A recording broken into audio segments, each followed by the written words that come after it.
Best.Podcast.Ever is sponsored by the Gertzberg Law Firm, a full-service business law firm in Cleveland and Chagrin Falls that's changing the way businesses retain their attorneys.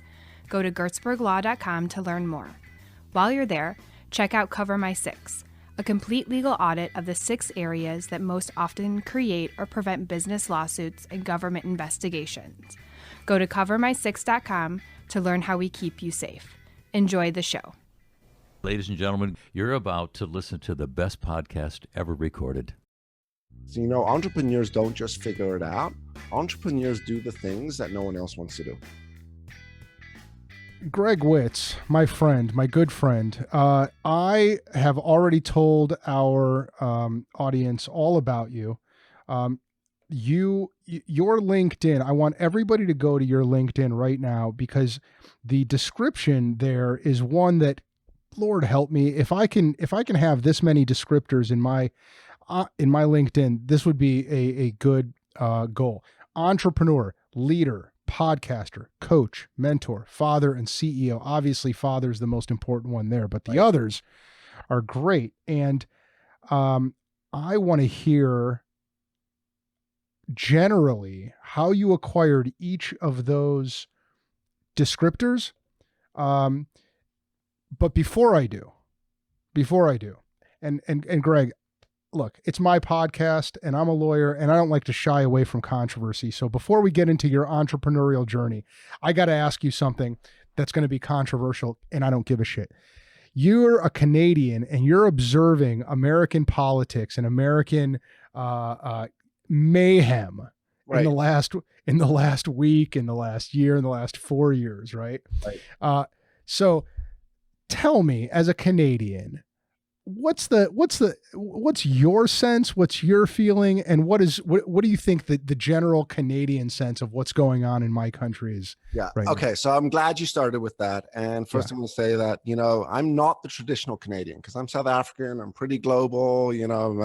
I spent enough time in the US. So I've got a different perspective than maybe call it the majority of Canada. But let's answer the first question, which is what do you think Canada's perception, or they're sitting there sort of looking over the fence being like, what the fuck's going on over there? So they think it's complete anarchy down there. They think Trump is the devil. They think, there's a half of America conspiracists. Canadians are passive, right? So, when it comes down to what's going on with the world and the pandemic and COVID, what you see is a real strong social compliance up in Canada. Now you got me jumping up and screaming going, I actually don't think Trump was a bad president. If you actually look at facts to what his presidency stood for and what his what he did, and you remove the personality, he did a fucking good job, right? Fucking US economy was killing it forever. He did more for fucking Black America than any president's done before. He brokered peace in the Middle East. He high-fived fucking North Korea. Say whatever the hell you want and whatever side you sit on, left or right. But at the end of the day, business was business and business was good. Now, I think at the end of the day, what's quite scary is this is not just America that this is going on. I think there's this sort of uprising and call it revolution in the world right now. I think in Canada, it's a little more passive and polite. They say please and thank you at the protests versus anything else. If it was Capitol Hill, they'd probably knock on the door first and say, hey, would it be okay if we came in? But I think, there's a very strong different cultural sort of perspective. And look, US might be considered more aggressive in this kind of situation. But what's your perspective? What do you think of us Canadians? I think the world of Canadians, and nothing about, to be honest with you, I think that Canada is handling COVID way better than we are. I think that you guys took it a lot more seriously than we did. I think there's a lot fewer people in Canada that think it's a hoax than there are in America. And I think that's sort of the point to all of this. One, we're also 10 times smaller in a population, right? So that makes a massive difference, the population size. But you just nailed it. Yeah. I mean, to answer the question you didn't ask, you and I think very differently of my president. I think and I'm not shy about this, and I don't shy away from controversy. I'm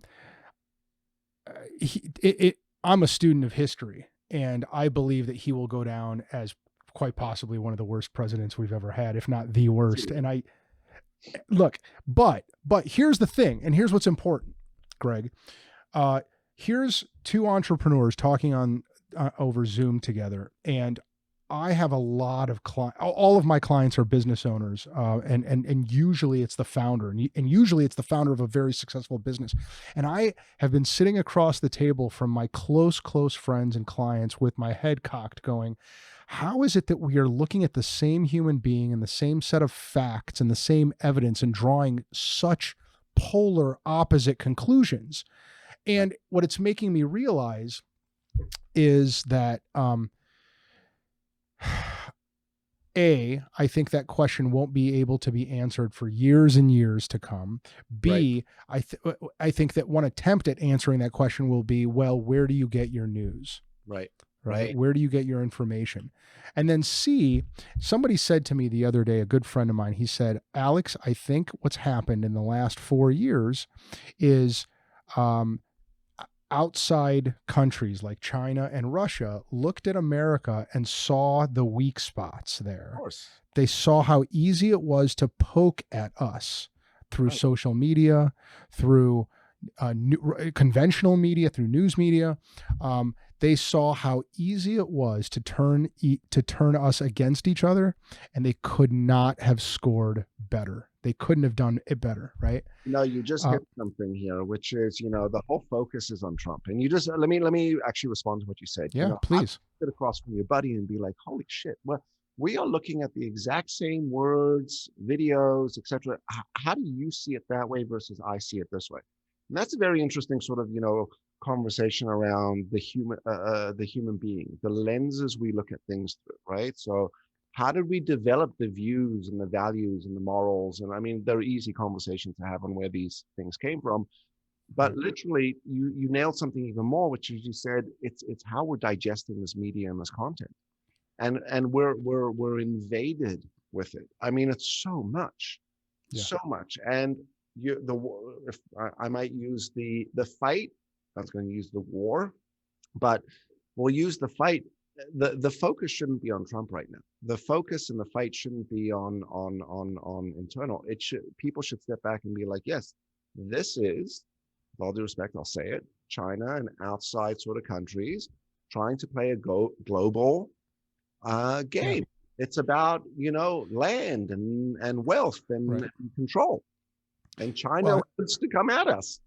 And that is the part that I think most people can agree on, right? It's just that we get so emotionally and psychologically invested in our positions and in viewing the other side as the enemy that we all entrench ourselves and we turn everything into a siege mentality over here. And that's what's happened. I think that we've now gone from being just, in our case, Americans, to left and right. Yeah. And they're enemies, and they're so I actually think that there's a lot of work to do to unify this country and to give us some respect.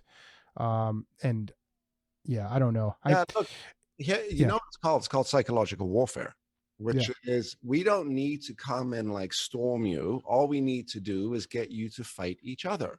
Exactly. What do you do is create a discourse among groups of people, right?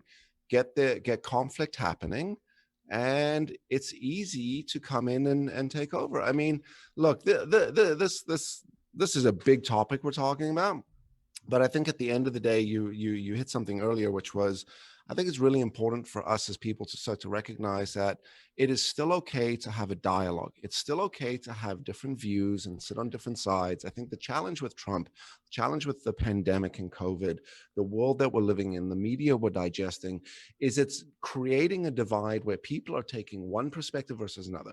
Look, my in-laws think I'm a conspiracist. They think, I'm this crazy guy. And I go like, maybe I am. And I'm not trying to sort of tell you this is what you should believe, but I want to talk to you about this. And I want you to talk to me about your stuff. Yeah. And I want to have a dialogue. And we were able to do this on many different things: religion, politics,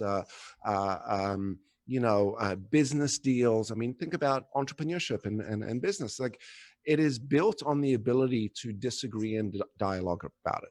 Disagree about terms, disagree about services, disagree about sort of pricing. But as in business, you navigate these conversations. You're in legal. I mean, how many times you have the two parties that you're brokering the dialogue in the conversation? But what the last few years, particularly the last couple of years, have brought about in the world, in my perspective, and I'll say in my opinion, because it's not everyone's, but in my opinion, is people are unwilling to have a dialogue anymore. People are willing to state their position or opinion, and if you're opposite to that, fuck you. And the worst type of fuck you is they smile fuck you. They're like, okay. That's what Canadians. That's the difference between Canadians and right. Canadians smile fuck you, and Americans tell you fuck you. Well, yeah, that's exactly right. I think Canadians understand the art of subtlety and style a little. We tend to be more a bull in the china shop. Right. Greg, in a few minutes, I'm going to ask you a question that requires context, and the context is going to be this entrepreneurial journey that you've been on. The question is going to be, well, Greg, you now are in the White House advising our government on how to lead. Okay, but before you answer that, walk us to today. So you are an entrepreneur, you are a leader, you are a published author. How'd you get there? So it's funny. I actually said this to someone the other day. I didn't consider myself an entrepreneur until much later on in life, where I woke up and I was like, oh, I guess this is what an entrepreneur is, right? Now, even when I started, I mean, I wasn't after the game. I started working. I started working for Dad. So how I started, right? I started working, started selling, started training, started facilitating, started designing, started, building, built a business on the other side. It's a whole other story. Is this all in South Africa? No, this is all here, Canada. Here. This is the last. When did you come over? So I came over when I was 10 years old. So my family flew here. Grew up in South Africa for the first 10 years. Very different style of life, obviously. I mean, you ideally come to North America and Canada for what we have today. My father started this training business, which back in the day was called Personal Development Institute, which was all about just personal development. In fact, in the 80s, way ahead of the time. Many years later, I've dropped out of school. I've taken off to Club Med. So I'm working at Club Med as a GO, those guys that like dance and, entertain and do gymnastics and all that stuff. Is that right? Wow. Wait, hold on. Why'd you drop out of school? Because I had a very difficult time with authority. And I found that the type of school, traditional academics, was back then when I went to school, was the teacher stood there as a command, control, authority figure and hammered down. And what was really interesting about me and my academic career is I failed in all subjects unless the teacher I liked. When I liked the teacher, it didn't matter what the subject was. Didn't matter whether it was math or history or geography or English or phys ed or, family studies, whatever, I would 99 it. Like I would kill it. Yeah. So my ability to learn was different. I'm also ADD. So back then there wasn't it was difficult in school. So I had a difficult time with school. I found myself in a position saying, fuck it, I want to work. Like, I'm wasting my time in school right now, right? I'm going to these subjects. The biggest thing is socializing. And this is fresh 18, by the way. Mm-hmm. So I'm in the last year of high school.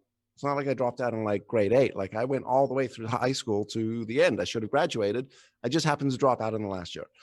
And in the moment, I was also very rebellious. It was a different stage of my life. And we dropped out. It was a very funny story. So me and a bunch of friends walked in like a protest. And we said, hear ye, we do not like how we're being treated by these teachers. And because of this, we are dropping out of school. And we took our books and we all walked out thinking brave, strong-chested. And we all sat at the house afterwards going, what the fuck are we going to do? Yeah. We're talking ideas and my cousin works at Club Med. I'm like, bro, my cousin works at Club Med. So I called up my cousin, fast forward the conversation. We find ourselves given jobs to fly down to Florida and work at Club Med for an interview for 2 weeks. So it's 3 of us. One buddy didn't follow through on it, but me and my other buddy did. Anyway, we get down there. They hire us to go to another Club Med for another 4 months. This was, I think, in Dominican Republic. And by then they had got our results back, our performance review. And we failed. We shouldn't have been rehired, but they had sent us to Dominican, right? And this was a 2-year experience. Me and my buddy ran around Club Med, flying back and forth between the ages of 18 to 20, living the fucking dream, bro. Like, and what is your job at Club Med? What we were in the kids camp and sports. So, daycare. So unfortunately, and by the way, for all the parents out there, do not drop your kids off at the kids club. Right? I mean, That's it's funny. different now, but back then, I mean, I was 19 years old, looking after like 3-year-olds, toddlers. I mean, I'm a parent now of a 4 and a 6-year-old. I would never in a million years like release my child to the authority of me. So we do that, and I come back, and bluntly, my mother says to me, "Listen, you gotta figure out what you're gonna do. Either go back to school, get a job." I said, "Cool. Well, I'll go get a job." And she said, "Fine. Until you get a job, go work at your father's." And I showed up at Dad, and it was the mailroom story. Literally started in the mailroom and worked my way up. And eventually, the career built into many, many different things. But along the way, facilitator and coach. That's just because that's what the business did. That's what we did, training and development. I never wanted to become a coach. This was never I went to and said, one day I'm going to coach people. I was just really fucking good at selling training. And I was really good at coaching. And my talent is people. And then I went and did some background in schooling and education and learning and mentorship in psychology and neuroscience and, adult learning and course design and course evaluation and all the things that the industry requires. And along the way, I figured, oh shit, we should write a book because I do speaking. So let's do that. And then I was like, someone said to me, oh, you should do a podcast. And I was like, okay, cool, let's do a podcast. And then someone said, hey, by the way, you're a dad. And I went, oh shit, what do you mean I'm a dad? No. And, you said, prove it. Right. And it's a long answer for me to get to this. I never sought out to do any of these things. I woke up one day and these things were done. I had written a book. I'd been coaching, as you said, at the White House. I had been running a company. I've been running a sales team. I've been hosting a podcast. I've been raising kids. And I've woken up at this age. I call it 43, 44, and now that's how I present myself. That's where this all comes from. So next week we're doing your podcast together, and you're gonna it's gonna blow your mind how much we have in common, from getting kicked out of places to being a camp counselor, and to me saying, parents, you don't want to know what your camp counselors are doing when they're not around the kids, right? But it's interesting to me that so many of us, by us, I mean entrepreneurs, and you are an entrepreneur and a leader, whether you want to call yourself that or not. We both know how many of us have that same ADD, rebelliousness, trouble fitting in, And I was most struck, the most entrepreneurial thing in your story was how you get kicked out of school and then you are all sitting around looking at each other going, what the fuck do we do now? Because I can't tell you how many great, whether it's in my podcast or just me talking to my clients, so how many great stories end with, we just figured it out. Right. It's it had to have been a year ago or so. One of our podcast guests, Paul Marnichek, he's a councilman. He said, I think that you have to throw a lot of times in your life, you have to throw your hat over the wall, and that just to figure out how to get it back.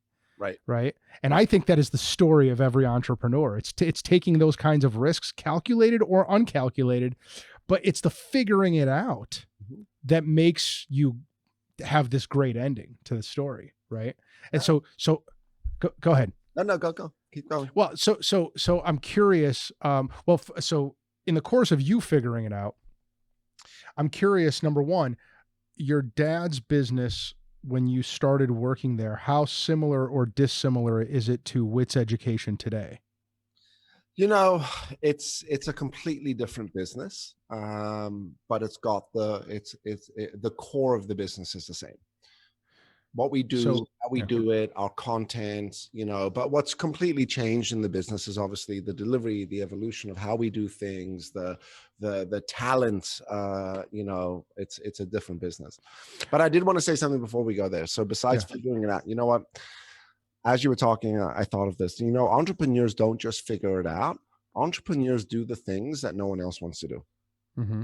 Right? If you think about it, that's the Interesting. difference between someone that starts that business. Okay, I got an idea. I'm going to figure it out, but I'm going to do the shit. I'm going to do the thing that everyone else doesn't want to do, and then resents the person for doing it later to say, well, why can't I be that entrepreneur? So today, your message and your background and your focus seems to be personal development, helping people become their best selves, right? When I first met you, now, you know, I have to tell you, Greg, I think you were one of my law firm's very first clients. I think that you were definitely the first Canadian. Well, amazing. So I'm happy to be the first something. I should send you a plaque for being the first Canadian client of the Gertzberg law firm. Yeah, but well, when I first technically we're a U.S. client, right? Like well, right, it's our U.S. incorporation, right? So, but I didn't want to. Yeah. No, but my recollection, Greg, that was like 7 years ago. Longer. Yeah. Well, the firm is 8 years old. I couldn't remember how soon after I started the firm you and I met. But when you and I first met, I believe that your focus was more on training than on personal development, right? And I suspect that that's more also where your dad's business was focused, right? Is on training as opposed to personal development. Is that right?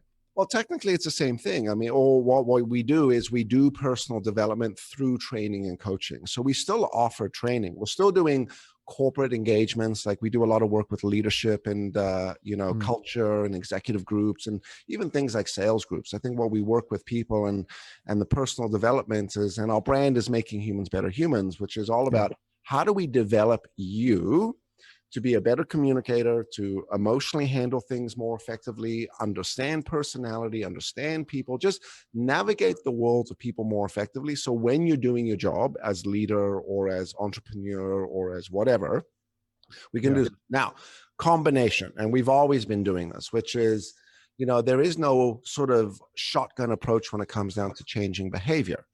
There's a process to this shit. You can't just do this in one day. So we take an approach, a combination of training, which could involve things like group work, ongoing sessions, all the way through into one-on-one development and one-on-one sessions. And we have our own psychometric test. And it's that type of work. Now, what we used to sell to corporations was leadership, because that's what HR bought. And that's what corporate said. They said, we'll buy leadership and sales. You'll make our salespeople sell more, and you'll make our leaders be better with other people so they produce more, right? That's the corporate square need.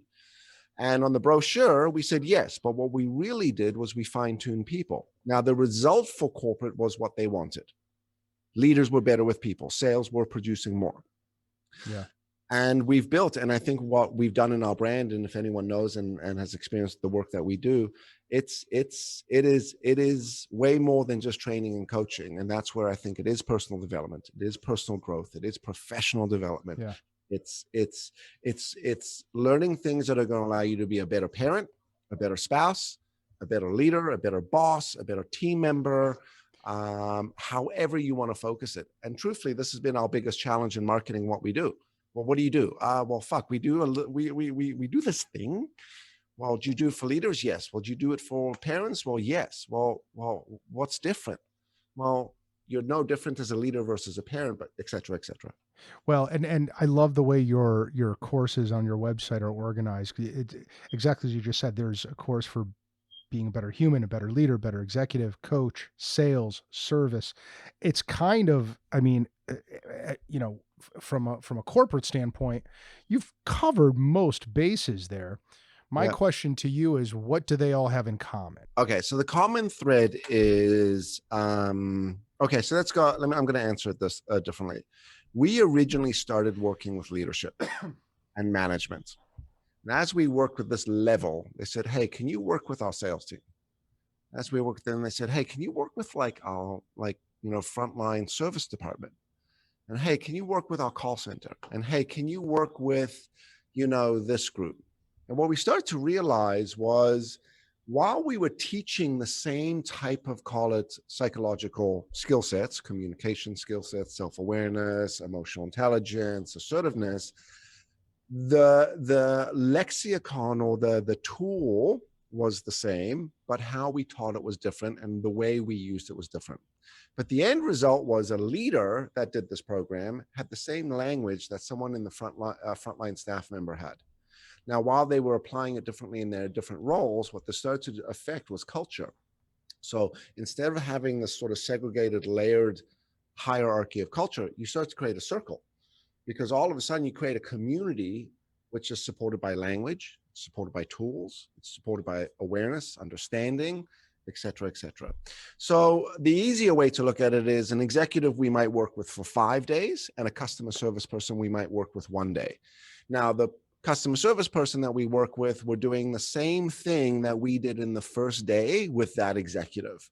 The executive is just getting the follow-up sort of stuff because they're doing maybe more. Does that make sense? I think so. Really? what is, well, I think I need to drill down, which is what I was wanted to do. Anyway, what is the biggest blockage that you find that helps people, leaders, executives, couples, what's preventing them from becoming their best selves, from becoming as effective as you train them to be? Yeah. So I'll start with something simple: unconscious behavior, right? My unconscious response, reaction, my reaction, right?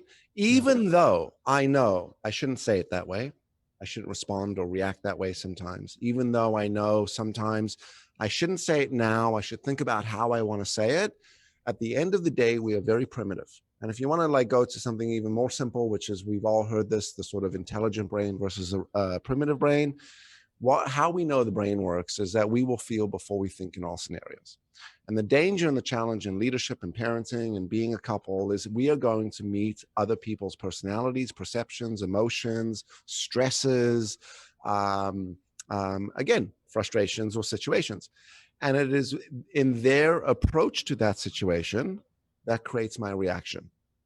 Now, if I cannot react in situations, quotations, if I cannot react, right? If I can take some time to actually hold on, pause, process what's happening, and now decide which direction I want to take, easy. Look, you're a lawyer, right? You have seen this. You have seen incredibly intelligent, rational people in business lose their shit, which has completely disrupted or created chaos in their position. And you've said to them, listen, this is what's gonna happen. I need you to say this, or, we're gonna go into this, negotiation. We need to, speak and communicate and behave like this. And even though we know we intelligently can in the moment, something happens. And at the end of the day, if we think we are intelligent human beings, I'm here to remind you and everyone else, and a lot of the work that we do is, and a facilitator, a guy that works with me, I'll credit him, his name is Steven, says this all the time: we are just a bunch of naked apes on a rock hurling through space. And yes, we've got this frontal lobe, but at the end of the day, we're simply not choosing to use it. And this is why we see the discourse in what's happening in the world today. This is why you're seeing the great divide when it comes down to political views. And, when we speak about Trump, or we speak about, stuff like this, people's emotions are so jacked up. And, I think a lot of the work that I do, I speak to now, is we as human beings have been met with our greatest stress. Right? The pandemic has stressed us. It's stressed us in all aspects, as parents, as couples, as teachers, as bosses, as entrepreneurs, as team members. And when we are stressed, we know we are not thinking, we're not operating well. And when there's prolonged stress, when there's ongoing stress, and it's like wave after wave after wave hitting me, becomes even more difficult to sort of think clearly and to, understand the direction. And there are tools to manage this stuff. That's what we do. That's, I think, simply what we do. We teach you how to deal with your shit. What are, to the extent you're willing to share them without, I mean, I actually, well, here, I'm happy to share. Hey, I'm happy to share. Good. I didn't want to, I don't want you to give away the story here, but I'll give away the tools. We're happy to talk about it. Yeah. You've diagnosed the issue, right? Yeah. We're operating out of this prehistoric limbic system, right? We're not using our prefrontal cortex. Right. You've diagnosed the issue, and by the way, I have drank this Kool-Aid. I think I know I can't wait to talk about your answer here. How do you address it? Okay. There is layers, but I'm going to start with this. One of the things I learned a long time ago was something called unexpressed emotion. It says, as I'm dealing with the stress, as I'm dealing with all the tension, as I'm dealing with the conflict, the fights, even the decisions, as an entrepreneur, the decisions I have to make all day, right? Where does all of my frustration, my annoyance, my emotion go? 9 out of 10 times it goes inside, and it becomes called something called unexpressed emotion. An unexpressed emotion will create health issues. It will fuck you up. It doesn't allow you to deal. Now, this is why therapy works so well. So you build up your shit. You go see a therapist, a psychologist. You walk in and the joke says, how can I help you today? And you say, well, I'm not really sure. Someone told me I should come and see you. Okay, well, what do you want to talk about today? Well, I'm not really sure. And before you know it, you're emotionally vomiting all over. And the psychologist, therapist says, we're going to stop. Would you like to book another one? You say, absolutely, I would. And you come back the second, the third, the fourth time, and you look at this therapist and you say, you know what? This shit's amazing. This stuff really works. Now, what did that psychologist or therapist do? They gave you an opportunity to talk, to express it. But they allowed you and they gave you the space to do it uninterrupted, without judgment, without problem solving, without minimizing. And here's the problem.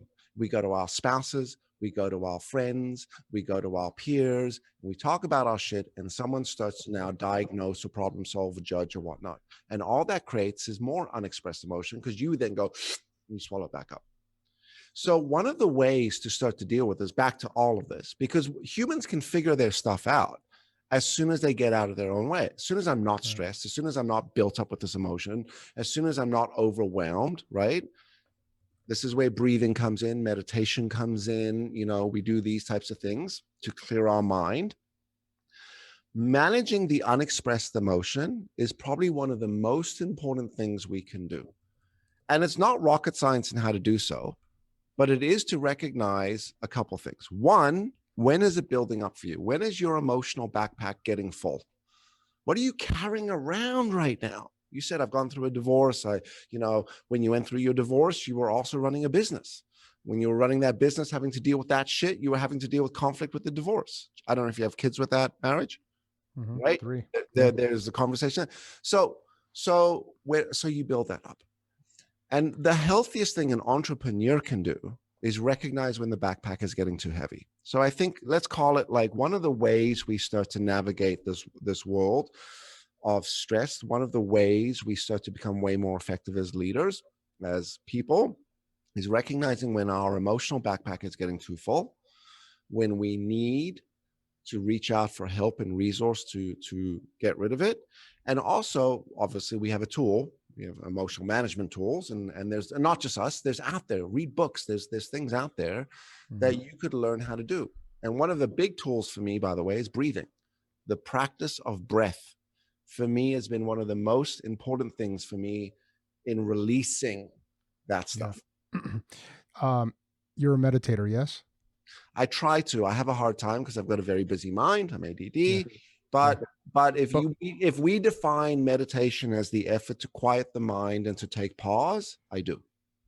Well, I think you're a meditator in the sense that you are, you pay attention to your breath. I am a meditator. I don't think it's possible to quiet the mind. I think the skill which you are cultivating through everything that you just said is knowing what your mind is doing and being aware of it. And meditation for me helps that effort tremendously. Breath work for you helps that effort tremendously. Right. But the key, I mean, everything you just said, man, I drank that Kool-Aid, Greg. I mean, I think you're spot on. I think that like your friend Steve, my version of what he said is, I think we're all just talking monkeys, right? And the only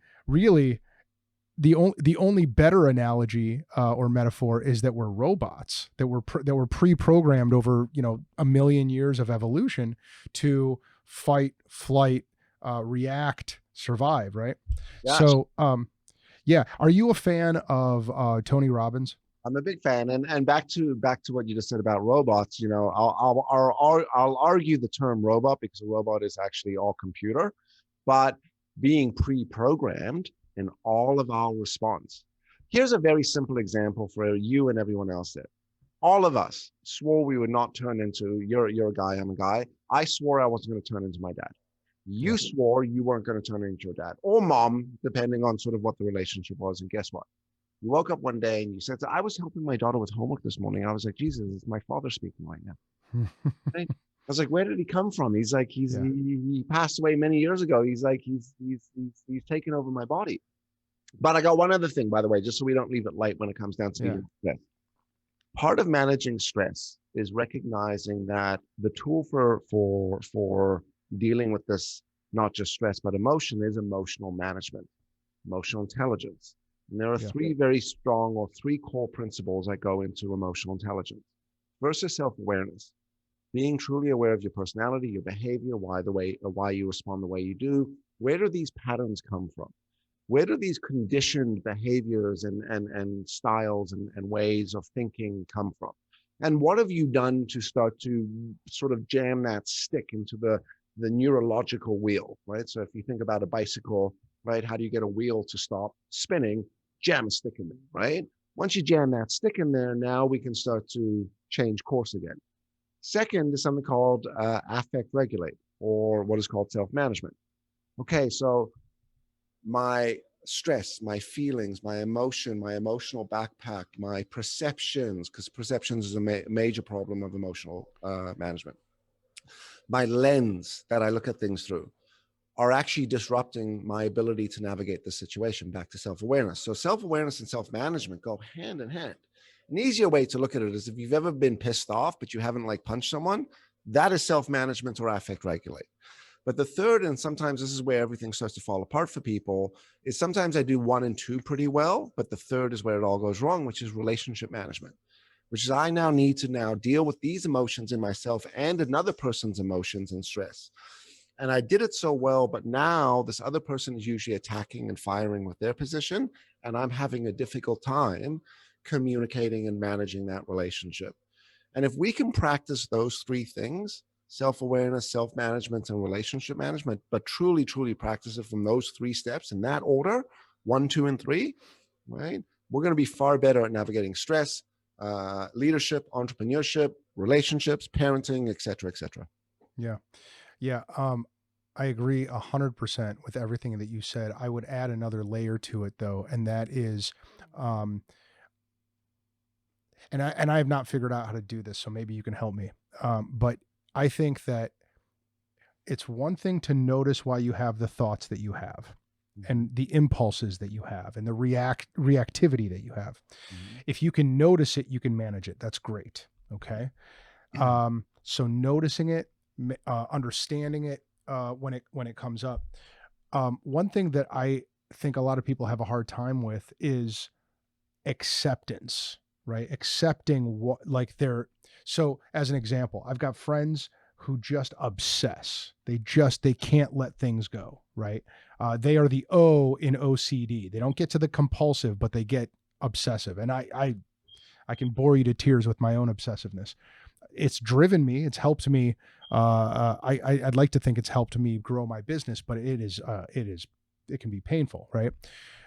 And the conflict that I always find in this, that I have difficulty reconciling, is you hear psychotherapists constantly talking about how you have to accept that as part of yourself. The more you push it away, the more it comes back. The harder, when somebody insults you, when you're worried about what other people think, right? The obsessive thoughts that you have, and they get in your way. So, but how do you like, do you agree, Greg, with the idea that your impulsiveness and your reactivity is something that you should accept as part of who you are? How do you manage it without pushing it away so much that it comes back? How do you deal with those thoughts? So I think the first thing, and one of the things that we start with people very early, is the responsibility conversation, which is you need to be responsible for the fact that this is who you are. And as much as you're aware of it, as much as you understand it, you ain't fucking changing it. You know, this whole like you are who you are conversation is true. Like the fact that we fight or flight the way our ancestors did is true. Neurological science, right? Neuroscience has brought this world to us, right? Neuroplasticity has shown us the fact that while we cannot recreate or break that or while we can't stop that neurological connection from being, we can create new neurological connections. So yes, I will always feel, but I start to maybe get further. I start to separate my reaction from that feeling more and more and more and more. So I'll run you through a very easy concept, right? Back to what you said. Psychotherapy and all of this says you must understand it. You must acknowledge and accept it, right? And it stops there. So what you do is you go home and you look at yourself in the mirror, you go, I'm an asshole. A real fucking dick, right? Okay, thank goodness. Now tomorrow, when you act and behave like an asshole, all right, that's not going to help you. Now what happens afterwards is you reflect. Think, oh, I did it again. And this is the cycle people end up in, is I'm aware of it, I did it, I reflect, I did it again. And this is the cycle we have to recognize that we're in, and there's a way to prevent that. So I teach something called the STOP concept. It's a very simple acronym, okay? So STOP stands for acronym S-T-O-P. So S is stop. Now, what are we doing in the stop? What we're doing in the moment is we're pausing our instinctive reaction.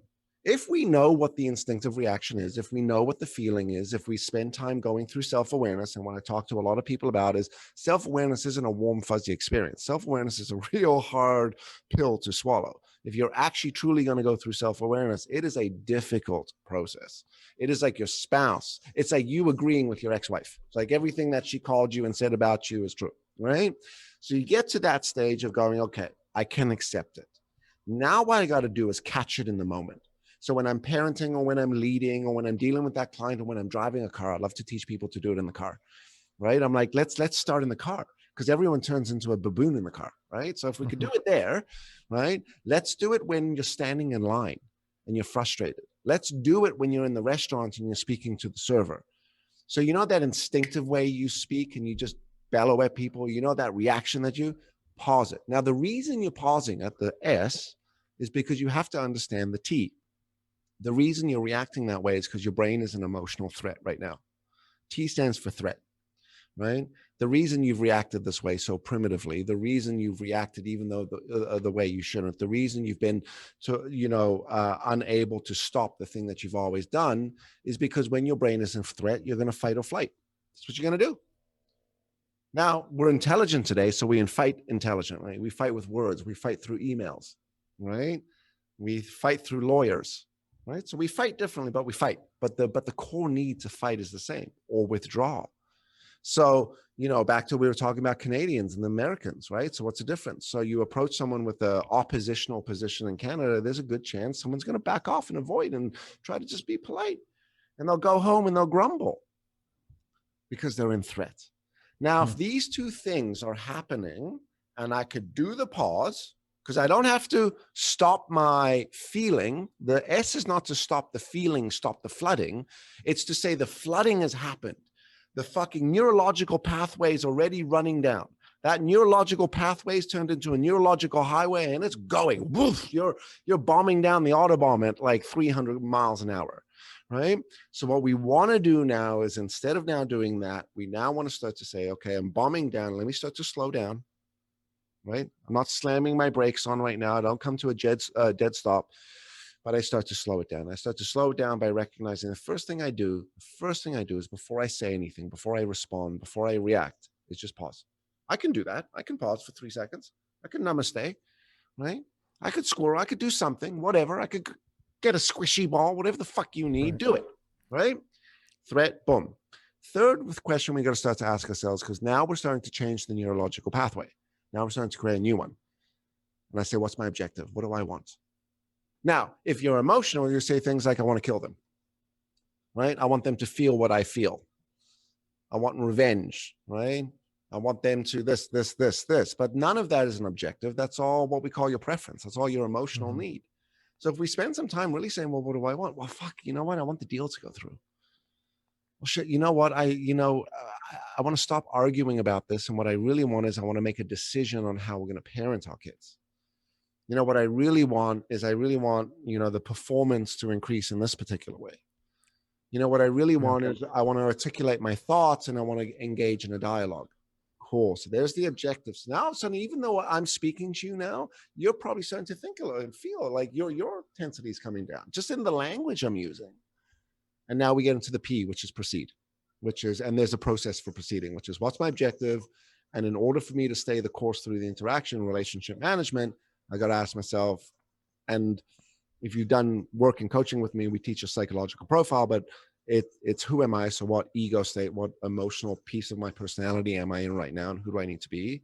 Which ego state or personality am I dealing with? And how do I now need to deal with them so they're able to be what was called the adult, so I don't get hooked? Because that's where it all goes wrong. Hashtag I got hooked. And at the end of the day, how do I now need to communicate? I need to do so with these types of series of questions and engagements. And what it does is it starts to frame the conversation. Now, what we start to teach people is we teach them to do this up front before the situation. Because it's like running plays in the locker room, right? And then practicing on the field. So when you actually get in the game, you can just run those plays and do what you need to do because there's muscle memory there. And that's the work, man. So what I just shared with you is what we call the stop concept. Well, and it's so valuable too, because it allows my own therapist said to me once, it was with respect to an argument I was having with my now fiance, then girlfriend. She actually was talking to both of us, and she said, the next time you guys have an argument, dig down one layer above what you're actually arguing about and ask yourselves, what does the other person really need right now? What are they really talking about? Because it's not that. And the more you're reacting, the more you're operating at that surface level. You're not digging deep. You're just listening to the thing that they just said, and you're spontaneously coming back at it. And I think what you just, like that elastic band, right? Yeah. It's just, you're so busy responding. I find myself sometimes arguing in an argument with my wife where the argument's over, but I'm a very dominant, controlling type of personality that I will keep pounding things. And she'll sometimes look at me and be like, you realize we're done now. And I'm like, right? And sometimes we need our significant others to do that. But you asked me if I like Tony Robbins earlier. And since you're in a new couple with a fiance with a beautiful life ahead of you, blissful honeymoon and, wind blowing in the hair shit, there's a program you have to do, and you have to do it with your fiance. It's called The Ultimate Relationship. Have you heard of it? No, he used to have one called like Date with Destiny. Is that Destiny? That's his like personal power. That's his whole. So there's Date with Destiny and there's Unleash Your Power. Yeah. It's buy it. It's $200-$300. Okay. It is several DVDs. Watch the DVDs with your fiance. It's called The Ultimate Relationship. It's him and Chloe Mandanes. And my wife's parents gave this to us when we got engaged. And at the time, I thought it was nonsense. And we sat down, we watched it. It's a brilliant program. I've recommended this to 1,000 different people, usually when their marriage is in jeopardy. But the whole exercise is you do this before. The second thing you should do, because back to your therapist, the only thing they're missing is they're telling you what it is. They're just not telling you what you need to do in order to move forward more successfully. So that program, The Ultimate Relationship, will actually help you understand why we do things in a very intimate way and it starts to give you some practices to follow through. The second thing is something called the Amargo Theory. Imago. Imago Theory. Imago is the Latin word for image. And what it says is, a theory says basically this. It says when you were born a complete circle. You were a whole. And as you were raised in your formative years, your parents break you in half. And they split your personality. You become one or the other. And you now go through life and you're half a circle and you're looking for your other half. And one day you meet your other half and whack, there it is. Right? And you fall magically in love. And this person just brings a sense of completion and understanding and timeliness. It's magical. And things go well for quite some time. And then all of a sudden what we start to recognize, because what we're actually attracted to, by the way, what we're attracted to is the dysfunction or the missing half of our personality. What is missing in me, I'm attracted to in the other, right? And this is where they say opposites attract. What the theory starts to talk about is it says that when we start to hit these ruptures, when we start to hit these points, we go through this process. But what the Amargo Theory says is, besides the theory, there's something called the Amargo relationship therapy or coaching, which is even better. And it teaches you a very simple process. It says in an argument, the first thing we need to do is recognize that our partner is a wounded child right now, right? And then we need to do this and this and this and this. It's very interesting. So if I was you, I'd check that out. I will check that out. One final point on Tony Robbins. You reminded me why I asked you about him. So I went through this phase in my life, Greg, where I couldn't get enough of him. I read every book and I went to the business mastery thing that he does.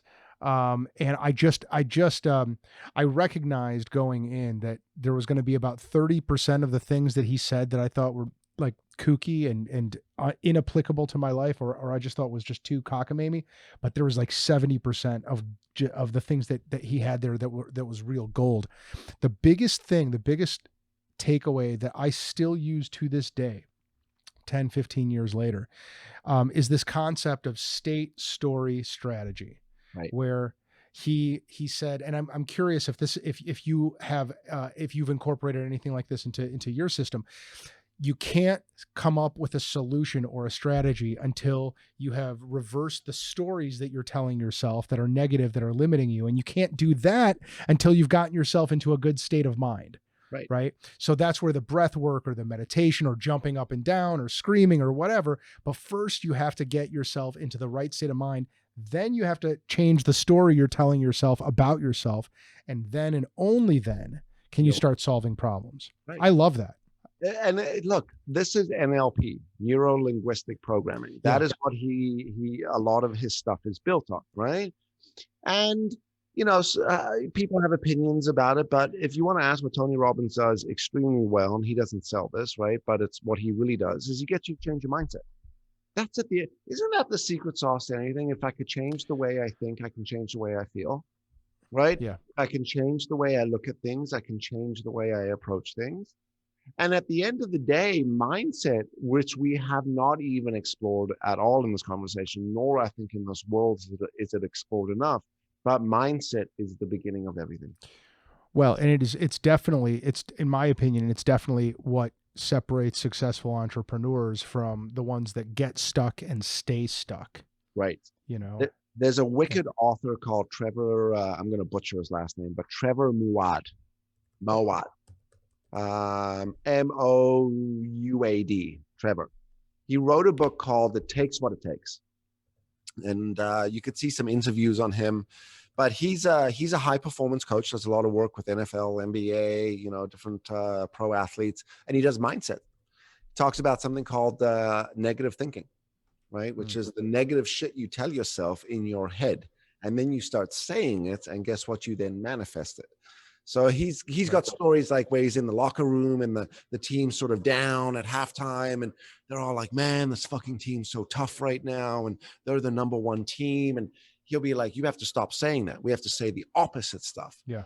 Killing it, right? I've got gas in my engine. I'm ready to go the next half. I'm ready. And because you say these things, because you externalize them, because you put it in, not the universe, but you verbalize it, not you manifest it, you drastically, right, chemically, neurologically shift your thought. And it is in the shifting of thought and the mindset that we start to see difference in performance. And he's been proved, he's got experiences or times where that team ended up winning, right? And this isn't like the locker room, the coach is giving you a prep talk or pep talk. This is around shifting mindset. So I totally agree with that whole concept. And I think that's a lot of the work that we need to do. Well, and meanwhile, every time you have that negative thought, you are reinforcing the negative thought. Of course. Right? It's there's this really great I think it was in this book. I'm definitely reading that book, by the way. It sounds I love mindset psychology. There's a book called Brain Rules by John Medina, where he talks about this concept. I think I've got this right. It's called macadamization. So apparently in like the medieval times, the economies between any two villages were totally independent of each other, because it took forever to get goods between two villages, because all the carriages were always going through mud. And so this economist, McAdams or something like that, figured out that the economies of any two cities that had a brick road or a clay road between them were always better than those that didn't, because when wagon wheels would go between the two cities, they would reinforce their tracks, right? They would create what do you call those? Like rivets, you know, they would exactly. They would create the roads for themselves to take, and they made the wagons go faster between. He said the mind works exactly the same way. You've got synapses and you've got thoughts that create those same kinds of grooves. Grooves is the word I was looking for. Right. Grooves between neurons and thoughts. And so you keep having the same negative thought. It reinforces how easy it is to keep having negative thoughts. Whereas if you change your negative thoughts to positive thoughts and do it consistently, then you become more of a positive mindset person.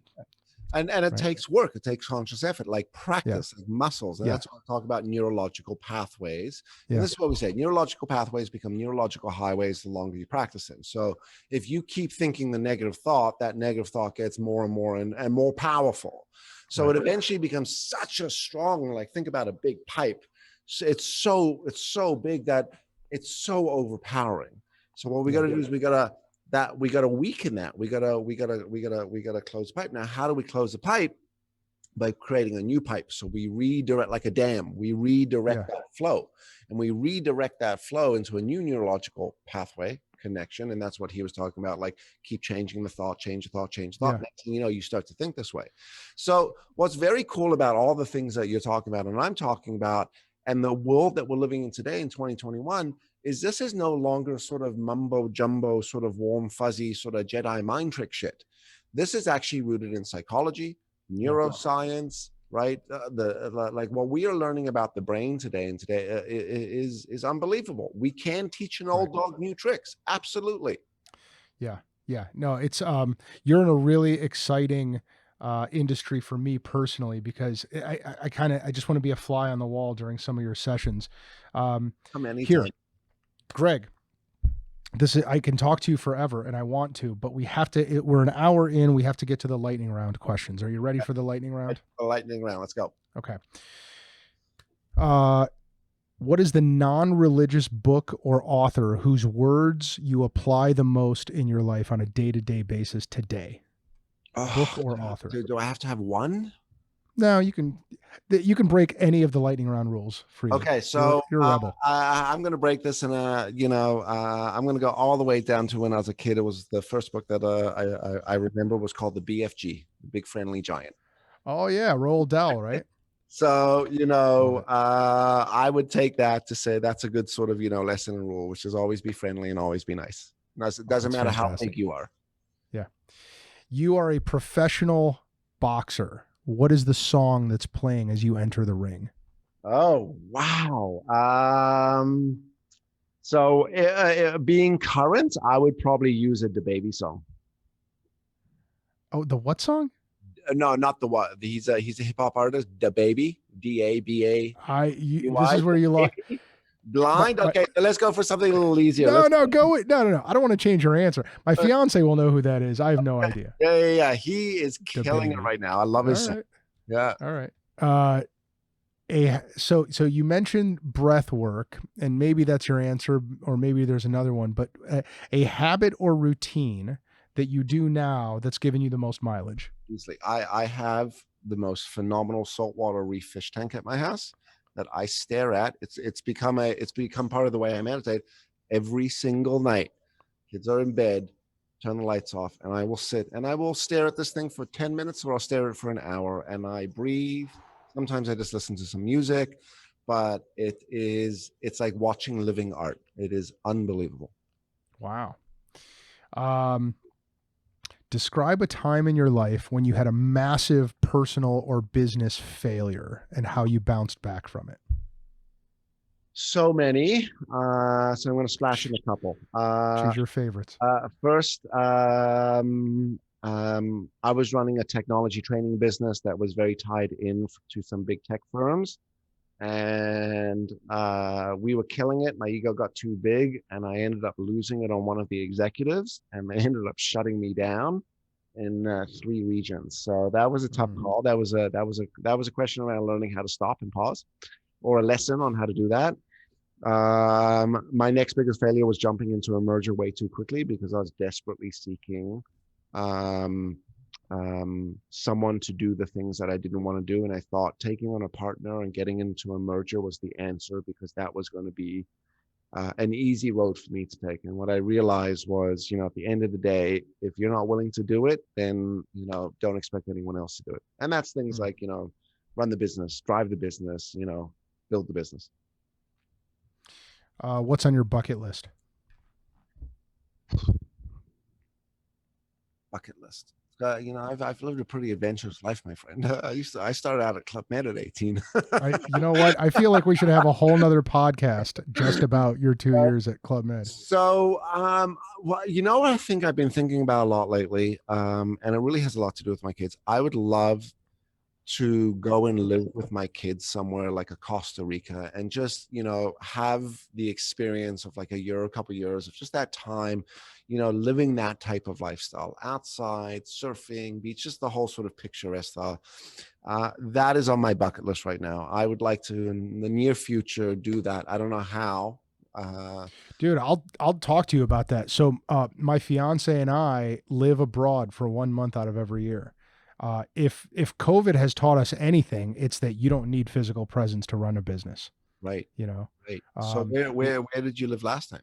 So we were year 1 was Argentina. We lived in Argentina for a full month. Wow. Year 2, we went to Panama and Colombia. See, the beautiful thing about South America, Greg, is it's summer down there when it's winter up here. Right. And it's all the same time zones. Right. So running a business, South America is a great place to go in the wintertime, and your kids are on winter break. Yeah. And then this year we just got back from Florida, like Sunday. We spent the last month in Florida. Yeah. Amazing. Yeah. So I read ages ago, I'm stealing your lightning round questions. Did you ever read that 4-Hour Work Week book by Tim Ferriss? I disagree with it fucking tremendously, but I understand the concept. The part I love about it is the idea that you should, instead of waiting to retire down the road, start your retirement now and work as much as you want to work. And if you want to live abroad, live abroad. Right. So that's what got me that became my bucket list. Yeah. That's good, live man. abroad. That's very good. I'm glad to hear that you did that. Yeah. So that's a big bucket list for me right now. Yeah. And then obviously there's some things that I want to do. I want to buy some properties. I want to I want to learn to scuba dive and hang glide. I feel like that will give me the ability to explore 2 completely different aspects of life, from the sky, from underwater, that we never, but for sure. So the next place you go live, make sure that's one of the things that you're either going to do scuba diving this round, or you're going to do hang gliding. So what's funny is that's why we were in Florida, but I just couldn't get my shit together for the written stuff on that scuba certification. There was too much time that I needed to put in. And so that is now next year's plan. Cool. Very cool. All right, Greg, an embarrassing thing about yourself that only a few people know, and for extra credit, for bonus points, that no one else knows. No one else knows. There was one time I was held up in Bolivia with a, no, I'm joking. I'm joking. I'm a pretty transparent guy, so everyone knows my stuff. So what's something that someone doesn't know? This is an easy one. All right, no one knows this. Every time I tell someone, so they're shocked. Ooh, a scoop. No, it's not bad. Like I'm an early to bed person. I don't know if that's juicy enough. I go to bed at like 8 o'clock at night. Is that because you value your sleep, or is that because you're tired at that time, or what is the? I think it's a little combination of both. I value sleep. It's different, but I love going to bed early. I mean, I will get in bed early, but that sucks. That's a shitty one. That works. That works. I mean, unless you want to keep going, I'll keep listening. Yeah, no. Well, I just want to think about anything that else comes, which is maybe back to the Bolivia. No. Yeah, let's keep it that. I go to bed early, and yeah. I think that's a good one. There's a book that I read not long ago called Why We Sleep by Matt Walker. Have you ever read that book? I've heard of Matt Walker. I haven't heard of the book though. I've heard of the book and Matt Walker, but I haven't. It's a really great book. I just love it, and I recommend it to everybody. Yeah. But it changed the way I think about sleeping, and it made me start going to bed early, and it made me start paying attention to what I ate and drank before I went to bed. And now I have this Oura ring right here which tracks my REM sleep and my deep sleep. It's crazy. But keep going to bed early, because you're a better person because of it. I gotta change it. I got a better one. For a very long time, I had major imposter syndrome, which is, do people actually believe me? Am I actually good? Should I be doing this? For years and years, up until recently, I had major imposter syndrome. And there's always this place of insecurity for me. And I never told anyone that, actually. I've never spoken about that. Greg, we gotta drill down on this, man, because I've shared on this podcast that exact same thing. I sometimes still have it. Right. Educate me. How did you? What happened? How did you? How did I change? So, I think what I eventually got to a stage of was I stopped defending my own insecurities. So someone would be like, "You were amazing today," or "That was so this," or "That," or "This was impressive," and I would always respond with, "Oh no, it wasn't," or "Oh my God, I think I screwed up there," or there was this instant defensive, "No, this is why I fucked up." And the first thing I started to do was I stopped defending that, or I stopped responding to the compliment with a critique or a negative, right?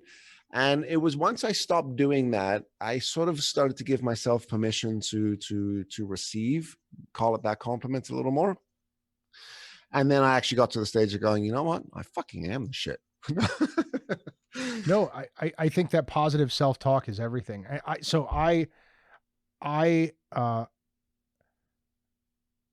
I mean, it's so fascinating that you just said that.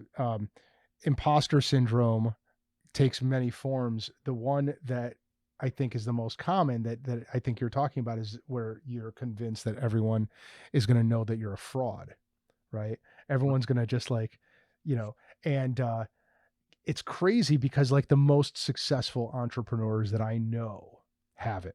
I think part of what drives a lot of people is overcoming that, and gosh, I got to tell you, without getting into I think a lot of times it's your dad's voice that you hear, right? Or your childhood, bully, or your friends that you were competing with, but it's always something back there. And it's someone else, man. So the same therapist, do you ever see that movie Inception? Of course. I love that movie. Yeah. But that's what we're up against, right? That story in our brain. Putting somebody planting a seed in your childhood that gets reinforced over time again and again and again, and now it manifests, but it's your own voice. Yeah. But it's still, it's such a. That's why it's so important for us as parents to recognize that our impact and imprint on our kids is important. So the way we communicate and deal is really important, because we all swear we're not going to screw our kids up the way we were screwed up. But at the end of the day, we behave and we communicate unconsciously. And that's part of the answer to all of this stuff, right? To the imposter syndrome, to all of it, is just the consciousness. Like, oh, fuck, there it is. What can I do about it? Oh, there it was. What am I going to do next time? All right. You are in Washington, D.C. We're gonna finish this off where we started, Greg. Okay. You get to use your many years of coaching and training and helping people become their best selves. Okay. And you're in DC and you get to whisper into Joe Biden's ear. Mm-hmm. Okay. And the question that he has to ask you is, how do I heal this nation? And you, Greg Witz, Canadian, South African, educator and personal development ninja that you are, get to impart some of your wisdom to him in just a few sentences. What do you say? So I'm going to beg and borrow and from stuff we've been talking about recently, and it's not all mine, but really 3 things. 1, transparency. Without transparency, you can't have trust, right? So how do you create a system of transparency? 2, authentic leadership. How do you actually show up in an authentic way consistently? So it's not a political sort of drive. There's a realness to what we're doing here, right? Because what people need out of leadership is they need to know that you're a real dude. Like, how you deal and communicate with me is how you actually deal and communicate in life, right? And 3, I think what's so important right now, and it's a big term or it's a big need out there, is psychological safety.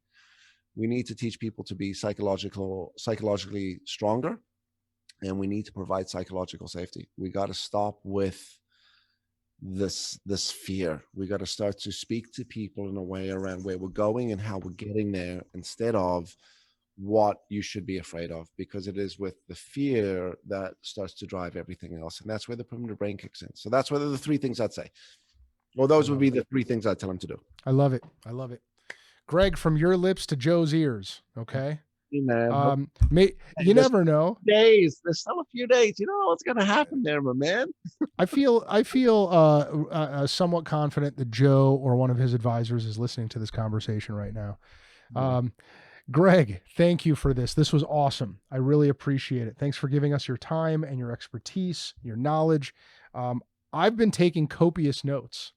You gave me some good books to read and some good concepts to think about, and I really appreciate it. And I know all of our listeners will too. So thank you. Thank you very much. Well, it was a real pleasure. Thank you for having me. And it was a good chat, man. It was a good discussion. Yeah. We'll chat again in a week on your podcast, which, by the way, the name of your podcast is?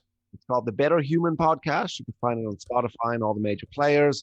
And obviously, if you want to connect with me, you can find me on all the social platforms. Greg Witz. I'll pop up everywhere: Insta, TikTok, Facebook, LinkedIn.